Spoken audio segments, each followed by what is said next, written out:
Welcome friends. C A B എക്സാമിൽ paper 1 ABM അതിൽ തന്നെ മോഡ്യൂൾ സി ക്രെഡിറ്റ് മാനേജ്മെൻറ്റിൽ credit delivery and straight through processing എന്ന് പറഞ്ഞ ചാപ്റ്റർ ഉണ്ട്.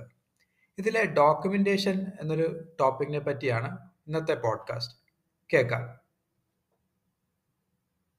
നമസ്കാരം. ബാങ്കിംഗ് ഫീൽഡിലുള്ളവർക്കറിയാം, ഒരു ചെറിയ തെറ്റിനു പോലും ചിലപ്പോൾ വലിയ വില കൊടുക്കേണ്ടി വരും, അല്ലേ? പ്രത്യേകിച്ച് ഈ ക്രെഡിറ്റ് ഡോക്യുമെന്റേഷന്റെ കാര്യത്തിൽ. അപ്പോൾ നിങ്ങളൊരു ബാങ്കിംഗ് പ്രൊഫഷണൽ ആണെങ്കിൽ, അല്ലെങ്കിൽ CAB എക്സാമിനൊക്കെ തയ്യാറെടുക്കുന്നവരാണെങ്കിൽ, ഈ നിയമപരമായ തലവേദനകളൊക്കെ എങ്ങനെ ഒഴിവാക്കാം എന്നതിനെക്കുറിച്ചാണ് നമ്മളിന്ന് സംസാരിക്കാൻ പോകുന്നത്. റെഡിയല്ലേ? തുടങ്ങാം. അപ്പോൾ നമ്മളിന്ന് പ്രധാനമായും 5 കാര്യങ്ങളിലൂടെയാണ് കടന്നുപോകുന്നത്. ആദ്യം, എന്തിനാണ് ഈ ഡോക്യുമെന്റേഷന് ഇത്ര പ്രാധാന്യമെന്ന് നോക്കും. പിന്നെ നിയമത്തിലെ ചില വാക്കുകളുടെ കറക്റ്റ് അർത്ഥമെന്താണെന്ന് മനസ്സിലാക്കും. അത് കഴിഞ്ഞ് പ്രധാനപ്പെട്ട ഡോക്യുമെന്റുകൾ ഏതൊക്കെയാണെന്നും സമയപരിധിയുടെ കളികൾ എന്താണെന്നും കാണും. അവസാനം, ഒരു തെറ്റും പറ്റാതെ ഒരു പെർഫെക്റ്റ് ഡോക്യുമെന്റ് ഉണ്ടാക്കാൻ സഹായിക്കുന്ന ഒരു അടിപൊളി ചെക്ക് ലിസ്റ്റും നോക്കാം. അപ്പോൾ നമുക്ക് ആദ്യത്തെ പോയിന്റിലേക്ക് കടക്കാം. എന്തിനാണ് ഈ ഡോക്യുമെന്റേഷൻ ഇത്രയധികം ക്രൂഷ്യലാകുന്നത്? ഒന്നോർക്കണം, ഇത് വെറുമൊരു പേപ്പർ പണിയല്ല. ഇത് ബാങ്കിന്റെ ഒരു ഫസ്റ്റ് ലൈൻ ഓഫ് ഡിഫറൻസ് ആണ്, ആദ്യത്തെ പ്രതിരോധ നിര. അതിനു മുമ്പ് ഞാൻ നിങ്ങളോടൊരു ചോദ്യം ചോദിക്കട്ടെ. ഒരു ബാങ്കിനെ റിസ്കിൽ നിന്ന് സംരക്ഷിക്കുന്ന ഏറ്റവും പവർഫുള്ളായ ആയുധം, അല്ലെങ്കിൽ ആ കവചം എന്തായിരിക്കും? ഉത്തരം വളരെ സിമ്പിളാണ്: പെർഫെക്റ്റ് ഡോക്യുമെന്റേഷൻ. ഇതിനെ നമുക്ക് ഒരു ലീഗൽ സേഫ്റ്റി നെറ്റ്, അതായത് ഒരു നിയമപരമായ സുരക്ഷാ വല എന്ന് തന്നെ പറയാം. കാരണം ഇത് ബാങ്കിന് നിയമപരമായ പ്രൊട്ടക്ഷൻ നൽകുന്നു, ടേംസ് ആൻഡ് കണ്ടീഷൻസൊക്കെ ക്രിസ്റ്റൽ ക്ലിയർ ആക്കുന്നു, ഓരോരുത്തരുടെയും ഉത്തരവാദിത്തങ്ങൾ എന്തൊക്കെയാണെന്ന് കൃത്യമായി പറയുന്നു. അപ്പോൾ പിന്നെ തെറ്റിദ്ധാരണകൾക്കൊരു സ്കോപ്പുമില്ല. അപ്പോൾ എന്തുകൊണ്ടാണിത് ഇത്രയും ഇമ്പോർട്ടൻ്റ് എന്ന് ചോദിച്ചാൽ, ഒന്നാമത്തെ കാര്യം, ഇത് കയ്യിലുണ്ടെങ്കിൽ പിന്നെ അങ്ങേരങ്ങനെ പറഞ്ഞു ഇങ്ങേരിങ്ങനെ പറഞ്ഞു എന്നുള്ള തർക്കങ്ങൾക്കൊന്നും ഒരു സ്ഥാനമില്ല. ഇതൊരു കോൺക്രീറ്റ് എവിഡൻസ് ആണ്. രണ്ടാമത്, ആരെങ്കിലും പണം തിരിച്ചടച്ചില്ലെങ്കിൽ നിയമപരമായി നീങ്ങാൻ ഈ ഡോക്യുമെന്റ് ഇല്ലാതെ പറ്റില്ല. പിന്നെ ഇതിലെ ലോൺ എടുത്തയാൾ ആരാണ്, ഗ്യാരണ്ടർ ആരാണ് എന്നൊക്കെ വളരെ വ്യക്തമായി രേഖപ്പെടുത്തിയിട്ടുണ്ടാവും. ഏറ്റവും പ്രധാനമായി, ബാങ്കിന്റെ ഇൻട്രസ്റ്റ് പ്രൊട്ടക്ട് ചെയ്യുന്ന ക്ലോസുകളൊക്കെ നമുക്കിതിൽ ചേർക്കാൻ പറ്റും. ശരി, ഒരു ഡോക്യുമെന്റ് സ്ട്രോങ് ആവണമെങ്കിൽ അതിലുപയോഗിക്കുന്ന വാക്കുകൾക്ക് നല്ല കൃത്യത വേണം. ഒരു ഉദാഹരണം പറയാം. നമ്മൾ സാധാരണയായി ഡോക്യുമെന്റ്, ഇൻസ്ട്രുമെന്റ് എന്നൊക്കെ കേൾക്കാറുണ്ട്. ഇത് രണ്ടും ഒന്ന് തന്നെയാണോ, അതോ എന്തെങ്കിലും വ്യത്യാസമുണ്ടോ? നമുക്ക് നോക്കാം. ഇപ്പോൾ ഇന്ത്യൻ എവിഡൻസ് ആക്ട് പറയുന്നത് എന്താന്ന് വെച്ചാൽ, ഒരു കാര്യം റെക്കോർഡ് ചെയ്യാൻ വേണ്ടി അക്ഷരങ്ങളോ അക്കങ്ങളോ ഉപയോഗിച്ച് എവിടെയെങ്കിലും എഴുതി വെച്ചാൽ അതിനെ ഡോക്യുമെന്റ് എന്ന് വിളിക്കാം. വളരെ സിമ്പിളായി പറഞ്ഞാൽ, ഒരു വിവരം രേഖപ്പെടുത്തി വെക്കുന്ന എന്ത് സാധനവും ഒരു ഡോക്യുമെന്റാണ്. പക്ഷേ ഒരു ഇൻസ്ട്രുമെന്റ് എന്ന് പറഞ്ഞാൽ അതിനേക്കാൾ ഒരു പടി മുകളിലാണ്. ഇന്ത്യൻ സ്റ്റാമ്പ് ആക്ട് അനുസരിച്ച് ഒരു ഡോക്യുമെന്റ് ഏതെങ്കിലും നിയമപരമായ അവകാശമോ ബാധ്യതയോ ഉണ്ടാക്കുകയോ കൈമാറ്റം ചെയ്യുകയോ അല്ലെങ്കിൽ ഇല്ലാതാക്കുകയോ ഒക്കെ ചെയ്യുമ്പോഴാണ് അതിനെ ഇൻസ്ട്രുമെന്റ് എന്ന് വിളിക്കുന്നത്. ചുരുക്കി പറഞ്ഞാൽ, നിയമപരമായി ഒരു ആക്ഷൻ നടത്തുന്ന ഡോക്യുമെന്റാണ് ഇൻസ്ട്രുമെന്റ്. അപ്പോൾ ആ വ്യത്യാസം കറക്റ്റായിട്ട് മനസ്സിലായല്ലോ, അല്ലേ? ഡോക്യുമെന്റ് വെറുതെ കാര്യങ്ങൾ റെക്കോർഡ് ചെയ്യുന്നു, പക്ഷേ ഇൻസ്ട്രുമെന്റ് നിയമപരമായി അവകാശങ്ങൾ ഉണ്ടാക്കുന്നു. ഈയൊരു വ്യത്യാസം മനസ്സിലാക്കി വെക്കുന്നത് വളരെ വളരെ ഇമ്പോർട്ടൻ്റ് ആണ്.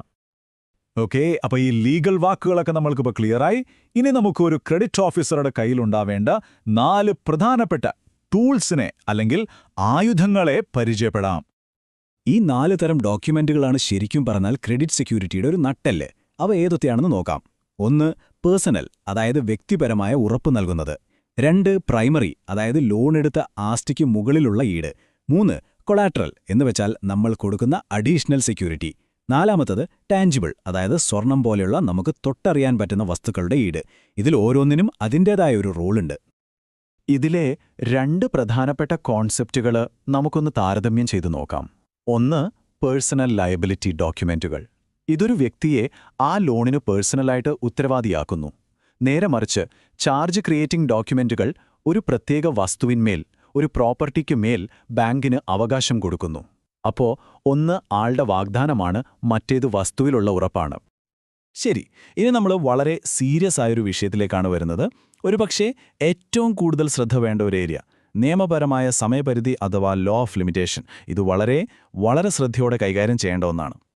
എന്താണെന്ന് വെച്ചാൽ, മിക്ക ബാങ്കിംഗ് ഡോക്യുമെന്റ്സിന്റെ കാര്യത്തിലും നിയമ നടപടിയെടുക്കാനുള്ള ഒരു സമയപരിധിയുണ്ട്. അത് സാധാരണയായി 3 വർഷമാണ്.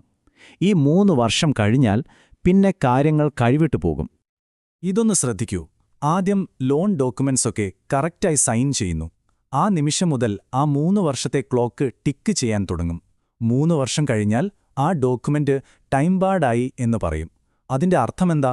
ബാങ്കിനു പിന്നെ കോടതിയിൽ കേസ് കൊടുക്കാനുള്ള അവകാശം നഷ്ടപ്പെട്ടു. പക്ഷേ ഇതിനൊരു വഴിയുണ്ട്.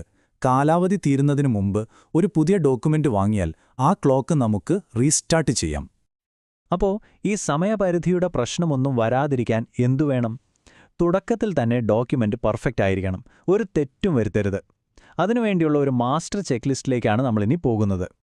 ഒരു ഡോക്യുമെന്റിന് നിയമപരമായും വാലിഡിറ്റി കിട്ടണമെങ്കിൽ ഈ 5 കാര്യങ്ങൾ നിർബന്ധമായും ശ്രദ്ധിക്കണം.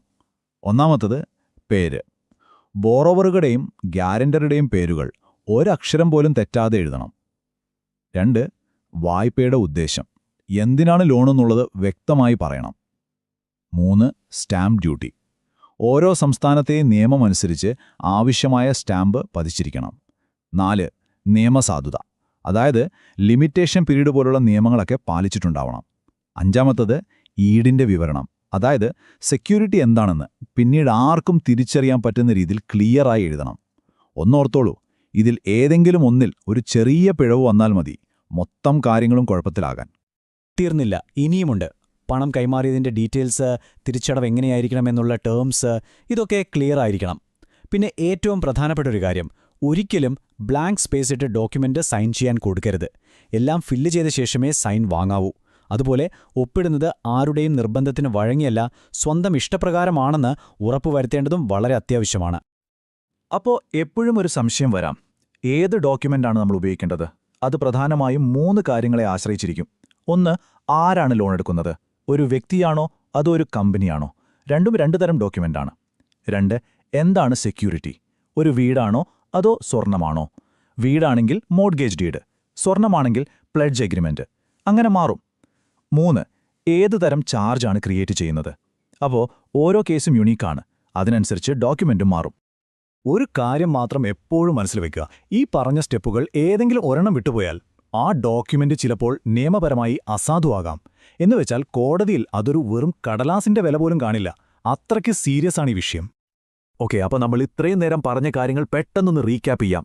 ഡോക്യുമെന്റ്സ് എന്ന് പറഞ്ഞാൽ വിവരങ്ങൾ റെക്കോർഡ് ചെയ്യാനുള്ളതാണ്. ഇൻസ്ട്രുമെന്റ്സ് നിയമപരമായ അവകാശങ്ങൾ ഉണ്ടാക്കുന്നു. 4 തരം സെക്യൂരിറ്റി ഡോക്യുമെന്റ്സ് ഉണ്ട്. നിയമ നടപടിക്കുള്ള സമയപരിധി സാധാരണയായി 3 വർഷം. ഡോക്യുമെന്റ് പെർഫെക്റ്റ് ആവാൻ ശരിയായ പേരുകൾ, സ്റ്റാമ്പിംഗ്, ക്ലിയർ ടേംസ് ഒക്കെ വേണം. പിന്നെ ആരാണ് ലോൺ എടുക്കുന്നത്, എന്താണ് ഈട് എന്നൊക്കെ നോക്കിയിട്ടാവണം ഡോക്യുമെന്റ് തിരഞ്ഞെടുക്കാൻ. അപ്പോൾ അവസാനിപ്പിക്കുന്നതിന് മുമ്പ് ഈ നമ്പറുകളൊന്ന് ഓർത്തുവെച്ചോളൂ. 4 പ്രധാന തരം ഡോക്യുമെന്റുകൾ, 10ൽ കൂടുതൽ ശ്രദ്ധിക്കേണ്ട കാര്യങ്ങൾ, പിന്നെ കമ്പനി ചാർജ് രജിസ്ട്രേഷന് 30 ദിവസത്തെ സമയപരിധി. ഒരു കാര്യം ഉറപ്പാണ്, ഇന്ന് ഡോക്യുമെന്റേഷനിൽ കാണിക്കുന്ന ശ്രദ്ധയും സൂക്ഷ്മതയുമാണ് നാളത്തെ നിയമപരമായ തലവേദനകളെ ഒഴിവാക്കി ബാങ്കിന് സുരക്ഷ നൽകുന്നതും. അപ്പോൾ നമ്മൾ പോഡ്കാസ്റ്റ് കേട്ടു. ഇതിൻ്റെ കോൺസെപ്റ്റ് വീഡിയോ നിങ്ങൾ ഓൾറെഡി കണ്ടു എന്ന് ഞാൻ വിചാരിക്കുന്നു.